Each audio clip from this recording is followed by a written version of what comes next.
Hello everybody, and welcome to a little bonus hobby cheating video. And this is sort of a video all about my first visit to Golden Demon. Obviously I live in the United States, and there hasn't been a Golden Demon here since 2013, which roughly aligns with the time I started taking painting seriously. So I haven't been lucky enough to participate in any of these competitions, though I participate in 4 or 5 big competitions in the US here every year.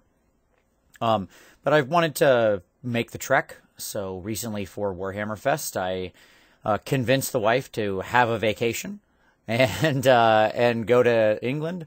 So I went to Warhammer Fest up in Coventry, and I wanted to kind of talk about my experience at Warhammer Fest, my experience with Golden Demon, and sort of share what I learned and about the competition in general and my thoughts on it. Which are, as a spoiler alert up top, all quite positive, but there are nuances to it.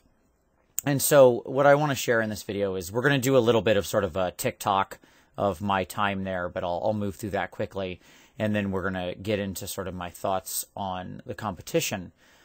An important note for people who are interested in participating in painting competitions to understand is that all painting competitions have a bias to them.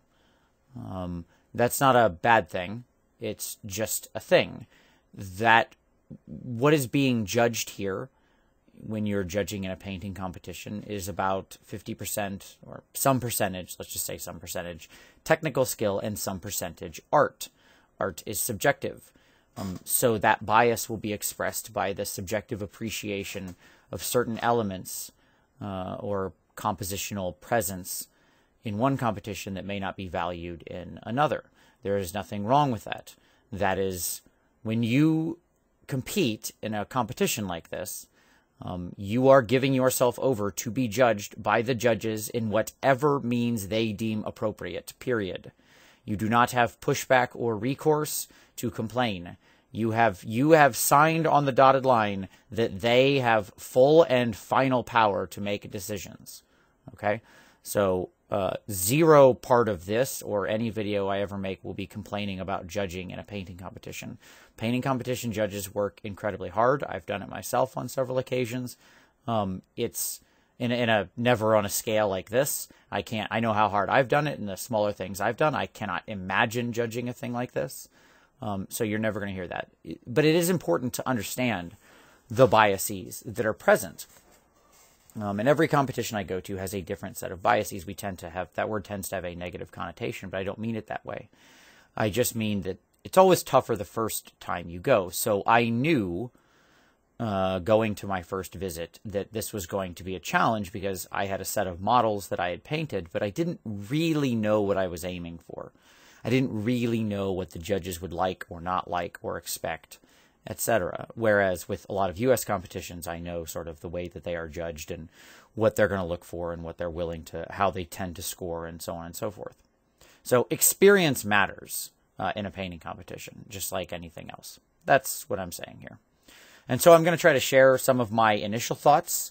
In the description, you'll also find a link to a wonderful blog by Gareth Nichols, who walked away with 4 Golden Demons in this last contest alone and has quite a stack under his belt, is an absolutely amazing painter and just a really ace guy. Like, he's a wonderfully nice person. He wrote an excellent blog about sort of the elements that you need to consider when trying to go and seriously compete at Golden Demon. I highly recommend you click that link and read that blog. He has a lot more experience than I do, so this is all just my first impressions. All right? All right, so we're going to start with the TikTok, then we'll get into that stuff. So this is my case where everything is loaded up in it. You can see it's a bit tight. This is the bigger case from Table War. This had to go on 2 different airplanes into the overhead bin. There was no way I was checking this. You can completely forget that. That is nonsense. I would never check miniatures for a competition. So this was exactly the size. The big case is basically exactly the size of the size limit of carry-on luggage.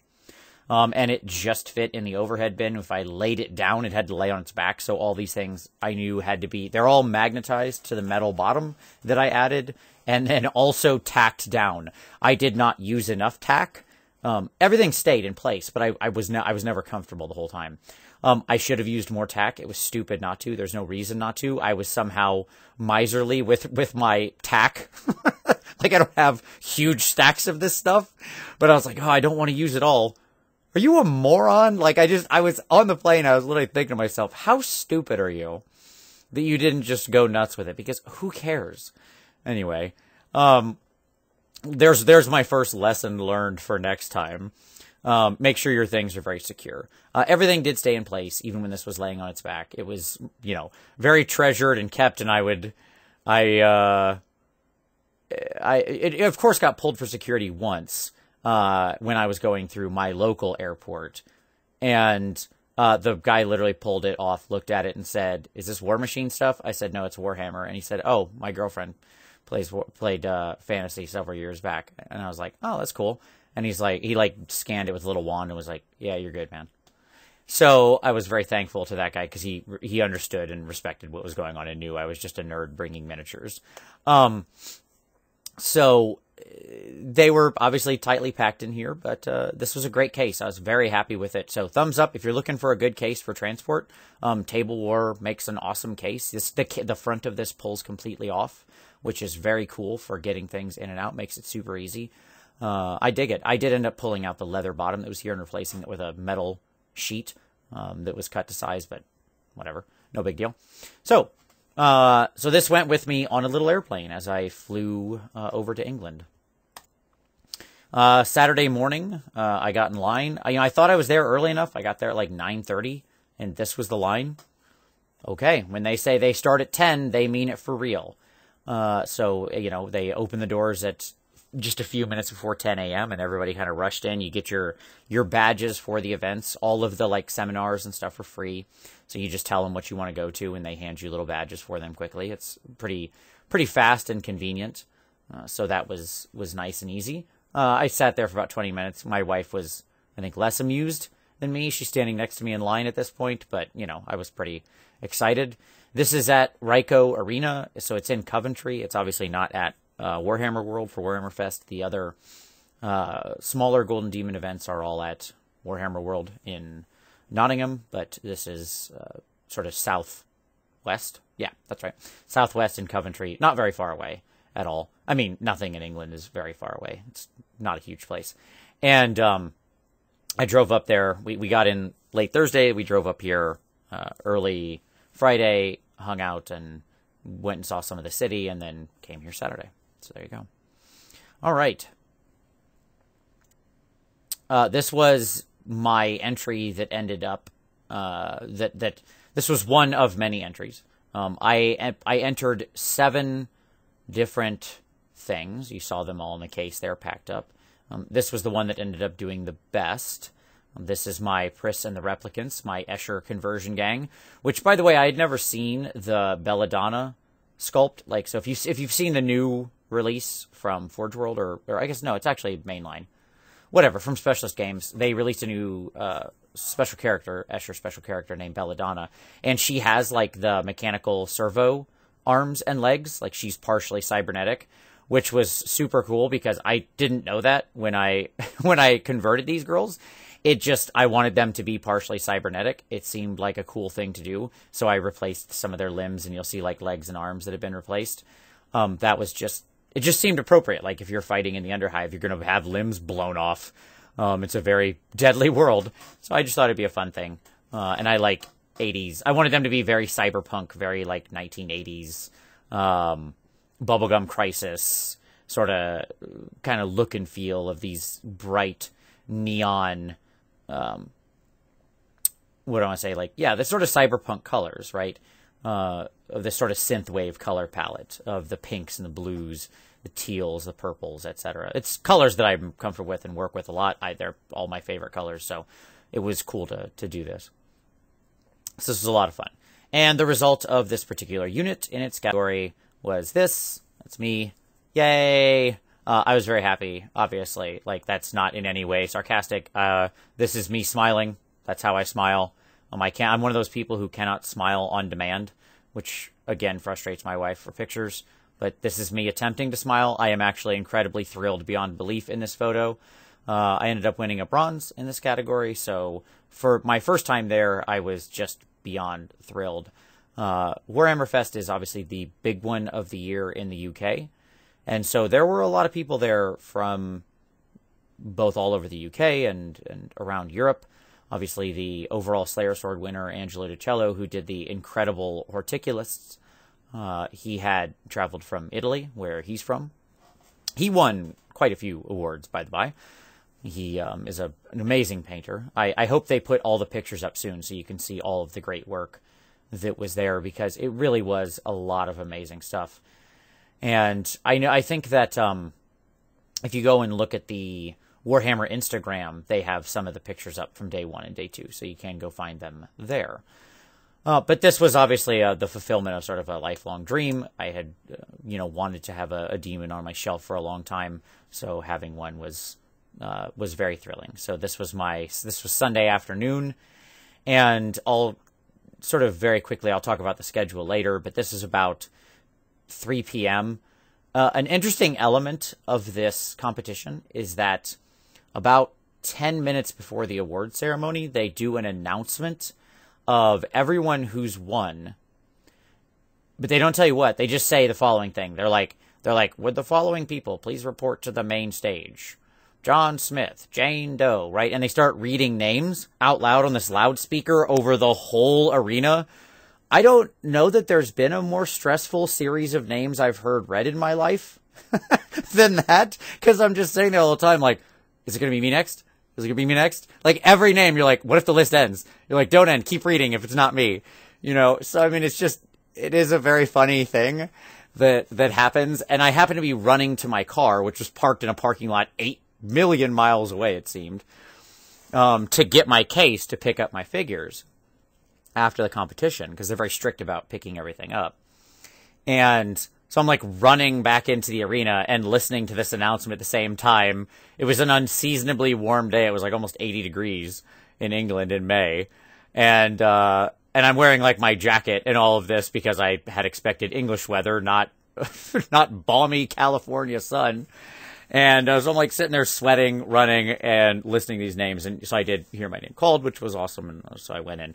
My wife immediately called me on the phone and was like, you need to go to this place. I said, yeah, I heard it. So, okay. There we go. There's my fun little anecdote. Hopefully that's at least mildly interesting. But obviously this was great. I'll talk about the judges on the next slide when I get into sort of my overall thoughts. So one of the things that I'm very happy with is that I felt like I had an incredible chance to learn a lot from my first time at Golden Demon. Everybody was so beyond friendly. It was amazing. Aiden and Max, shout out to both of them for being awesome. They did a Q&A for an hour on Saturday, just answering questions about how they judge Golden Demon, their own participation in it in the past, their feelings on the contest, etc. They gave a ton of good insights. Some of these things I'm about to pop up here come out of that conversation. Everybody who I ran into, Gareth and Steve Foote and Richard Gray, and everybody was unbelievably friendly and nice and willing to sort of share and talk miniatures and talk about this game we love. So it was a really, really wonderful experience to meet everyone, to say hi. So thank you all for taking the time and indulging me. And a special shout out to Andrew Wade and to Riyadh, who were both hanging out a bunch with me and were helping to keep each other's nerves calm. Because it's a fairly intense competition because it's so fast. It really moves quickly. All right, so let's get into some overall thoughts. If you're interested in competing in Golden Demon, these are my impressions of things that I think are important to know or think about. I would encourage you to go read Gareth's blog as well, as I said at the top. This is based on my one time there. This is based on me talking to the others, getting a lot of feedback, talking to the judges. I spent about 30 minutes after it with 2 of the judges going over my pieces. And then, of course, the hour-long talk the day before. So I am a long way away from an expert, but I wanted to at least share my thoughts as of right now. These could be subject to change as I compete more, but I hope they line up with other people. If you've competed in a lot more of them and have different thoughts, I would absolutely love you to drop that down in the comments and for us to have a discussion about it, because I am looking for more feedback. So, but here we go. More on less is more. So this is, I think, a really important thing. Golden Demon is fascinating because it is a huge number of categories. It's 13 categories at the Warhammer Fest one, since you're all in with Age of Sigmar and 40k, Necromunda, Blood Bowl, the open category, the Heavy Metal Master category. I mean, it's a big event. 13 categories is a ton of categories. And I think some people stretch to enter a lot more categories without perfecting their individual entries. So this is something the judges were very clear on, and I completely agree with this. I know this sounds weird saying that I had 7 entries, but keep in mind those 7 entries were painted over 14 months leading up to this.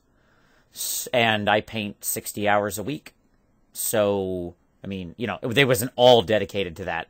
But my point is that, like, in a given year, I will put in between 2,500 and 3,000 hours painting. So that's probably more than a lot of people. But not as many as many out there, especially people who do this for a living. But the key is that don't try to enter more categories and just shotgun it. Figure out your categories, which I'll talk about a little later in more detail, and take your entries as high as you can go. Spend the time. Spend more time on less entries, because that is more. The competition itself is, I would describe the judging as flaw-seeking. I don't mean that in any bad way, but here's what I mean. There are only 3 awards in a category. That's it. And there are going to be a lot of really good entries. Okay? And the way that they are going to separate the winners from the not winners is by those that have flaws. So any flaw can stop you. Right? And that brings me to my next point. Focus on bringing whatever you are working on to perfection. If there is a small flaw, they will see it. These judges are, this will get mentioned later, but are incredibly attentive to detail. And that's because they know these models. The people who are judging your models are the heavy metal painters and sculptors who created and painted these models. These are models they are deeply familiar with, right? So if you've got something, that is an advantage they have as judges that many judges in other painting competitions don't have. This is a small set. This isn't sort of a big open competition where you might be judging a bust and here's a diorama from Michael Contraros and whatever, right? I probably just butchered Michael's name. I'm sorry. But the point is that this is a much smaller universe of potential miniatures, and miniatures that these people know well. If you did something wrong, they will see it, and that is how you will be sort of removed from the top, right? Yeah, it's harsh, but it is a very, like, crucible contest. It will burn away the flaws, because if it's there, they'll see it, and you won't place. It's that easy. If you're painting something and you think, oh, there's a flaw there, I don't know, should I go back and fix it? Yes. Yes is the only answer. Because if you don't, they will see it, and it will mark you out of probably, placing. Probably. Depends. But, I mean, it depends on what the flaw is. It's not like a single flaw necessarily knocks you out of contention. But here's a good story. They shared during the contest that if you remember last year, when somebody took I don't remember who it was, and I apologize to the incredible artist who did it, but they took the Iron Jaws Shaman and converted it to a 40k, whatever they're called. They're psychic orcs. I apologize. Weird boys. There you go. Haha, got it. They were trying to decide which one was gold between that and another entry in that category, the other one that ended up taking gold.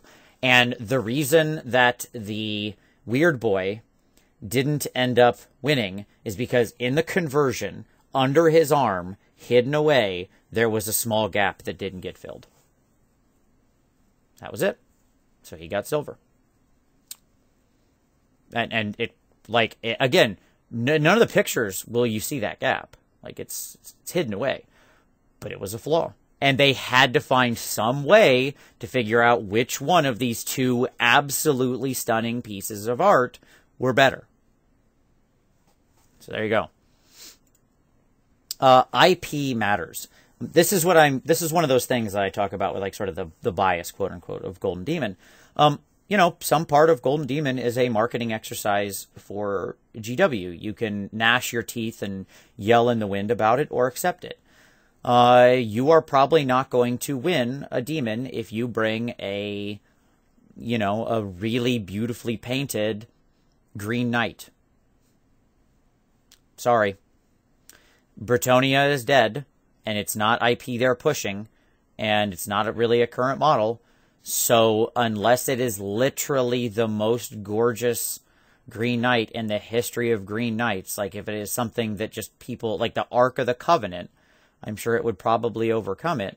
I don't think they would be this harsh, but, it matters. If you look at the winners, it tends to be stuff that's currently in the range. And that is because some part of this is to get people excited about the current lines of miniatures that they have to offer. Does that mean you need to paint the newest kits only? No, absolutely not. But does it mean that you should pay attention to things like that? Yes. You don't, obviously everything has to be a Games Workshop model and use Games Workshop parts. But, don't do things with your color schemes that are wildly out of character. It needs to fit within the world in some way. That doesn't mean you can't be creative, but it does mean that there are guardrails and there are restrictions. If you paint your Space Marine like a Harlequin, it's probably not going to, even if it's a gorgeous work, it's probably not going to get there because IP matters. You can be creative within the span of the IP. That Weird Boy or Doc or whatever he's called, the Psychic Orc, is exactly the case. Somebody took a fantasy model, did an awesome set of conversions that looked completely in world for a, current army and did a beautiful job with it, and boom. Right? So it's not that, like, that is creativity. You still have a world of creativity out there to you, but you have to also understand the restrictions you should work within. But yeah, don't bring old out-of-print models would be my really strong piece of advice. Make sure you have something that's sort of currently there and something that they would be interested in putting on the website to basically market for it. They do all this. There's no cost. Like, you don't pay 10 or gold. You pay to get into the event, but then everything in the event is also free. And the ticket prices are really low for this stuff. I mean, comparatively to what I pay. By the way, like, comparatively to what I pay in the States for anything I go to, it is ridiculously cheaper to go to, like, Warhammer Fest than any convention I go to over here. So, and that gets you into all the games and all the vendors and all the seminars and everything. There's no additional cost. Again, most cons here are more expensive to start and more expensive to do anything at. So, this is a cost center to them. The least I think they can expect to get out of it is some cool pictures of stunningly painted models of their current offerings to inspire people to go out and buy more of them. Yeah, that seems fair. So, IP matters. Your entry has to stand out, but in the right ways. This lines up with the previous thing that I said, but it also, again, speaks to some of the elements of sort of bias and things I learned this first time. One of the things that I love to put on miniatures is freehand. In most contests here in the States, freehand is an almost quintessential element to victory. That sort of thing is not really true for Golden Demon in the same way. And I think that's because, again, that's not part of sort of the model and what they would do with it. That's not to say you can't win with freehand. Of course you can. Richard Gray is one of my personal painting idols and does stunning amazing freehand and wins demons like crazy. But that's exactly the point, is that his freehand is flawless. So don't put anything on the model that you can't make perfect. And my freehand, I'd like to think I've worked very hard on it. I think it's good. That's where I would place myself. Good, not great, not amazing. I got to go many rungs down that ladder from like a Richard Gray. But it's something I've worked hard on and I'm fairly happy with. But it certainly detracted from my entries. Okay? Because it was an element that wasn't perfect. It was just good. Maybe there was even a few little elements of great. But there were flaws. And remember what I previously said about flaws. So if you're going to do freehand, they should be minimal elements and they should be done to absolute perfection. On things like vehicles, just do decals. I'll force myself to say it so people don't get angry at me. Just do decals. Because that's something that's openly sort of sold and it's there. Again, nothing wrong with that. Just know the expectations. Same thing for things like battle damage. They don't generally want to show somebody who looks... They don't want to generally, I suspect, put up figures that look completely beaten to heck and back, unless that's absolutely appropriate for the thing. So I'm sure if you're doing some Orky vehicle, you can get away with it because they tend to do battle damage on Orky vehicles. But if you're doing an Ultramarine, they are probably going to favor one that if you have battle damage, it's minimal and it's tasteful and executed through micro detail. So don't go over the top cartoony with things like battle damage and stuff like that on figures where you wouldn't necessarily expect it. I would say the same things for all sorts of weathering elements and stuff like that in general. The right light touch is appreciated. It makes it look realistic. That will do you well. If you go too heavy, it's going to work against you. They don't want to see a dreadnought for the Space Marines that looks like it was put through the ringer, right? Because unless that's part of some diorama battle scene, that's a different story. Where you're telling a narrative, it's different. So I'm speaking here to things where you'd have like your 40K vehicle category, for example. So that, again, it doesn't mean you can't do amazing things with these miniatures. You absolutely can. Just look at any of the winners of past years. These are people who are doing incredible things. And you're going to see elements like battle damage, and you're going to see elements like freehand and stuff like that in there. But it's always going to be executed perfectly, right? So when you add these additional elements, they need to be executed at the highest level. If you can't do that, don't add it. Let's personal sort of take on it. Avoid elements you can't make perfect. Like in general, right? That's what I'm leading to here largely. If there's an element you want to add, but you don't feel you can basically make it perfect or take it to an perfect's probably the wrong word, but you know what I mean. If you can't take it to an extremely high level, then just don't add it.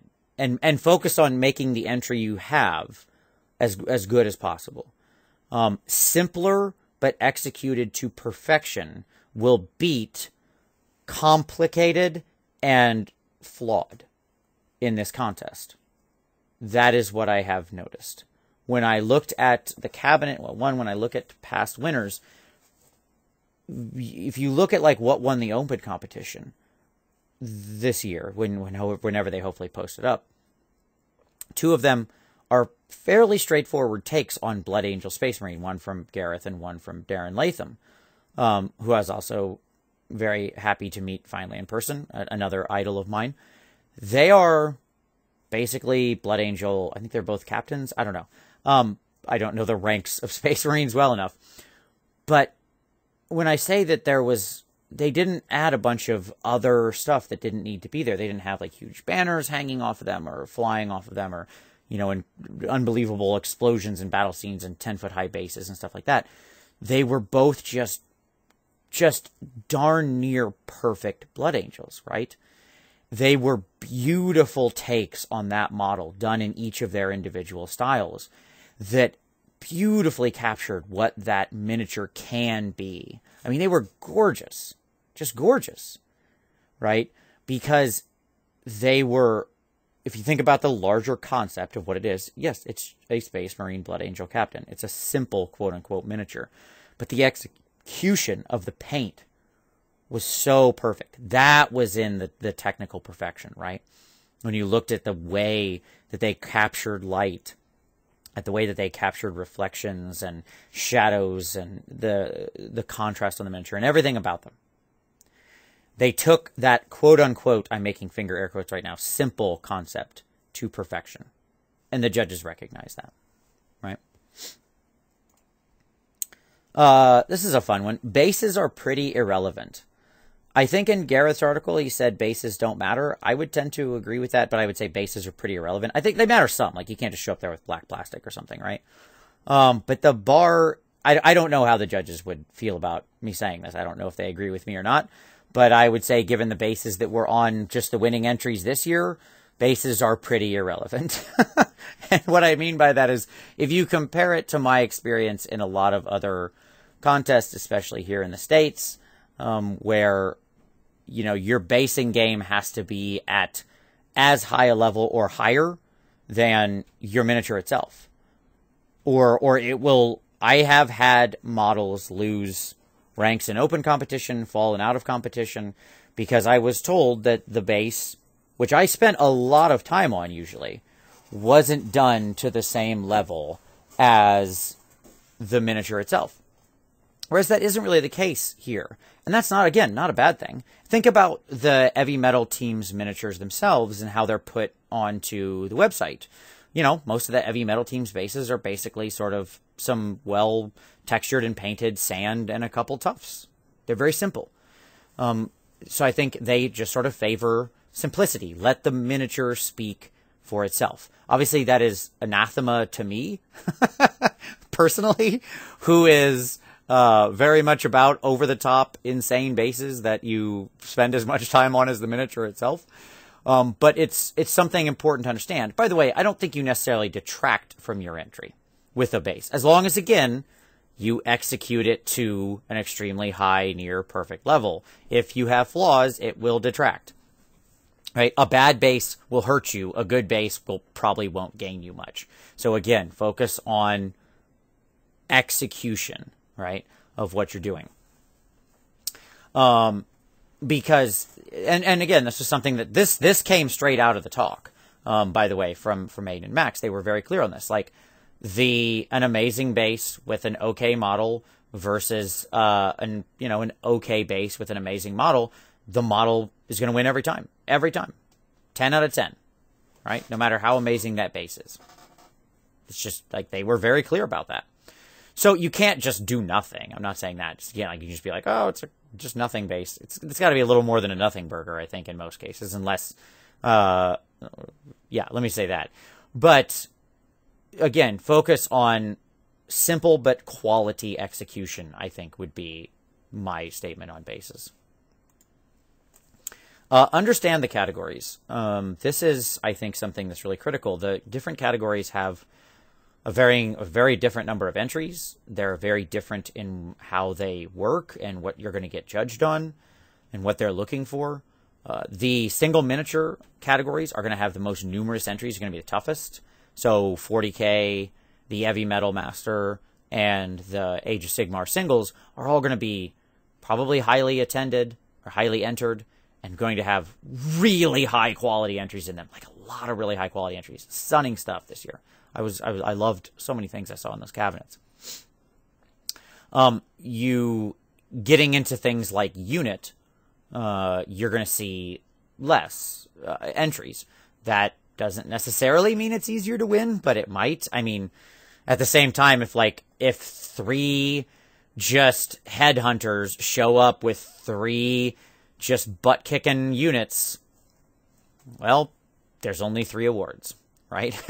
So, but you should understand the categories and what the expectations are going to be. You know, make sure you understand what they're going to be looking for. For example, in vehicles, what they and how they're going to want to see vehicles painted. Think about how the Heavy Metal team paints vehicles. And by the way, they don't judge to their own style. That is to say, they were also very clear on this. So I want to be. This is something that I think has been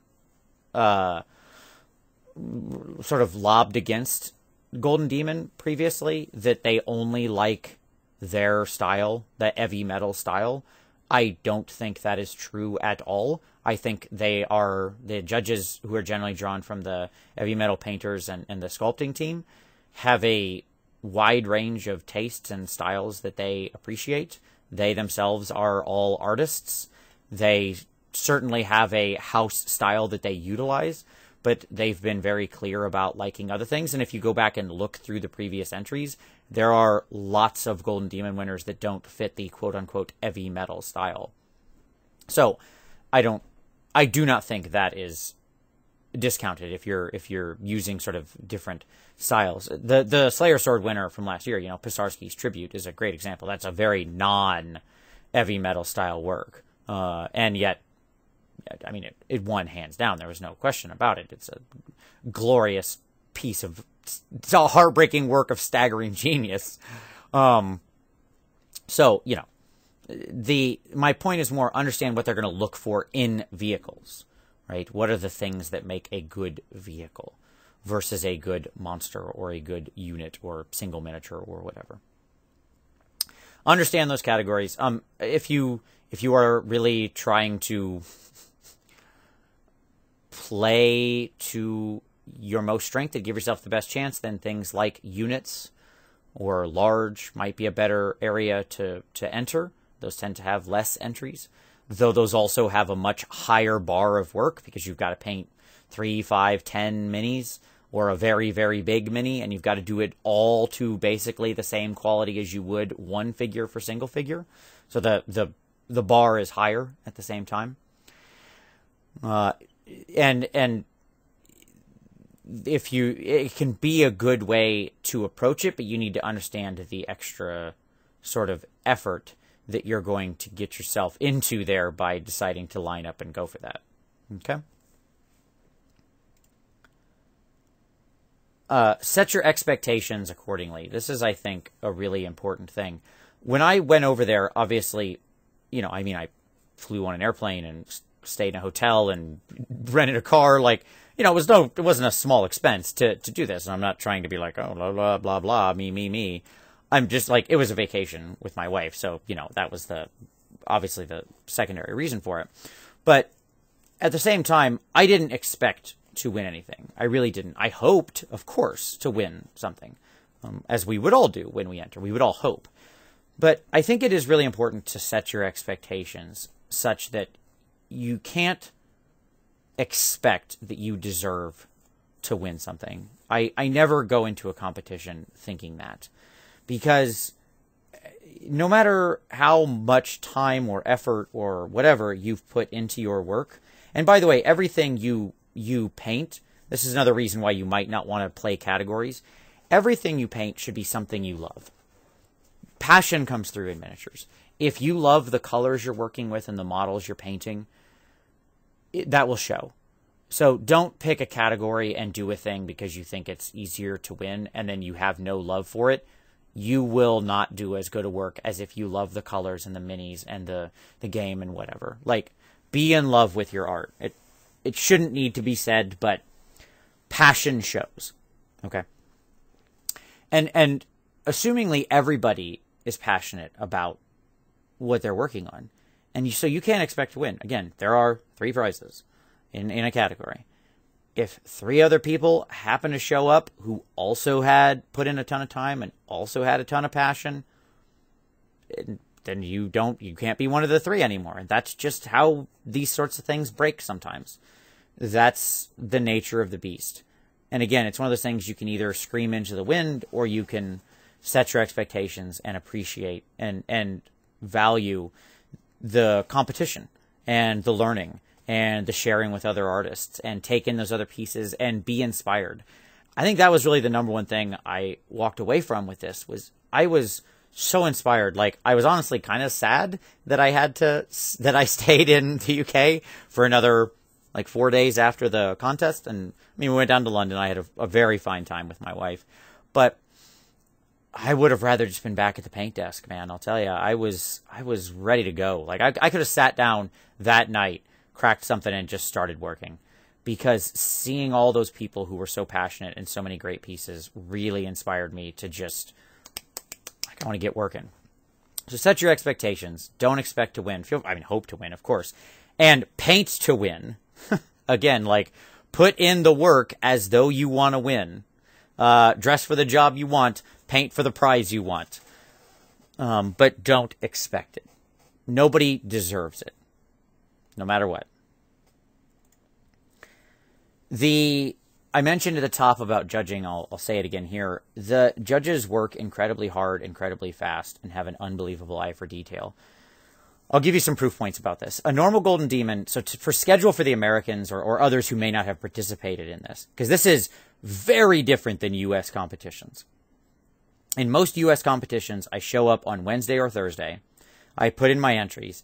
They stay in the cabinet until Sunday, when I then know if I won something in a ceremony. That's and the judging usually takes place over a long period on like Saturday. Nova, for example, famously, you're usually judging till about 5 or 6 in the morning. But again, that's because they have the same number of entries as Warhammer Fest, probably, and a huge range of very different miniatures, right? Like they're comparing busts, and now they're doing these massive dioramas and all this different stuff. And it's not miniatures that they sculpted and that they themselves have painted every day. So every miniature could be somewhat new to them. So it's a little bit different sort of task. What amazed me about this is the normal schedule for Golden Demon. They expanded this year to allow us to enter on Saturday, which was cool. Took some of the pressure off of the entry team as well. But the normal schedule is on Sundays when these are held. Your entries go in between 10 and noon. By 1 o'clock, they do first cuts, so you know whether or not you're a finalist. And then at 3 o'clock, they do the announcements of the winners. That is breakneck pace. And, they're marking finalists out pretty quickly. I mean, it's not... And for the most part, they know these stuff well enough they can look and say, yes, this is a finalist, this isn't, and they can separate that out pretty quick. It's the devil's in the detail where they then pull out the finalists and really find what are the 3 standouts. And they're just doing that in the center of, you probably saw pictures where all the judges are huddled over stuff in the middle in between all the cabinets. That's where they're all looking over and discussing. They have good lighting themselves to look over your miniatures in. The lighting in the cabinets, from what I understand, was better this year. I guess in the past they weren't LEDs, but they were still pretty harsh if you were on the top shelf. But it is what it is. No contest I've ever been to has really solved the problem of having beautiful diffuse lighting and backgrounds to put your miniatures against. It's just the nature of the beast with these big cabinets. But I'll give you a proof point of the eye for detail. I mentioned I was talking to the judges for a while afterwards. And again, shout out to all the judges who not only made themselves available to give you feedback, but gave incredibly good, rich, detailed feedback. I pulled out my Lord of Change that I had entered and was talking to Max about it. And he was like, oh yeah, so here, and he made, pulling out tiny details that he noticed that I could have done better. And I saw them and I was like, he's totally right. Not a thing he said I disagreed with. I was like, yep, I should have captured more contrast there. I should have picked that piece out better. I should have pushed that up because that's a stronger light catch. His points were dead on and very detailed. And my entry was one amongst hundreds, right? And he knew. Now, I'm not saying they can do everything off the top of their head, but I'm saying he did it for this one. Right? And I don't think my piece was it was a finalist, but it wasn't anything more memorable, I suspect, than 100, 200 others he looked at. So it all goes back to what I said before, they will catch stuff. So focus on perfection. Really look at your pieces. Okay? And that leads to my final point. When feedback is given, listen. I know a lot of people's response to feedback is, well, you don't understand what I was going for, or something like that. Or, well, I don't know about that. Look, I mentioned at the top that, contests have a bias. That's not a bad thing. It's a thing you should know. When feedback is given, the judges are telling you how they think. If you're interested in competing in a contest with those judges, you should listen to them when they talk to you. One, because they're probably very experienced artists. In the case of the in the case of most contests I participate in, they are some of the most experienced artists in the world. And certainly that's the case here. These heavy metal painters and sculptors, they work on these models and bring them to the incredible quality we see on the website that inspires us all to buy them. They know the models. They know how to paint. I mentioned this on the show, but I'll mention it here again. The way that the heavy metal team works, this is another thing they shared, is like this. When one of them finishes a model, there are 10 people on the team total. When one of them finishes a model, it gets passed around. And every other heavy metal painter has about 5 to 10 minutes with it, and they point out every flaw and imperfection that needs to be corrected. 9 times. So why do those things look so good? Because every one of them is in a feedback loop where, like a virtuous feedback loop, where they are getting immediate, critical, honest, and expert feedback from 9 other painters every time they finish a miniature or a group of miniatures, right? They all understand what it means to take feedback. Part of their job is literally being told where they messed up in their job and what they need to fix. Okay? I've said before that Tiger Woods has a golf coach who probably isn't as good at golf as Tiger Woods. But the point is that everybody needs feedback. And when the judges are giving it to you, listen. I was very, very appreciative of all the feedback I was given, and I didn't think any of it was wrong. It communicated to me their expectations, what they were looking for, what they saw, what they wanted to see or didn't see, what they liked. Like, they were certainly positive as well. There was very constructive feedback, and exactly the thing I try to do as part of the PMP. I found it unbelievably helpful. So my advice to you would be, if you have entries and you get feedback, really listen to it. Don't just hear it, listen, as my mother always used to say to me.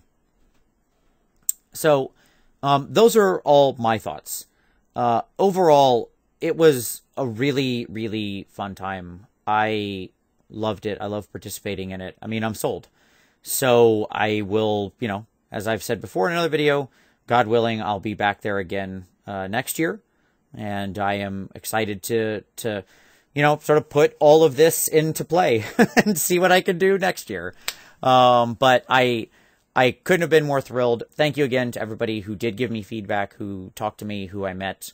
Thank you to everybody. Thank you to everybody at GW for hosting the awesome event.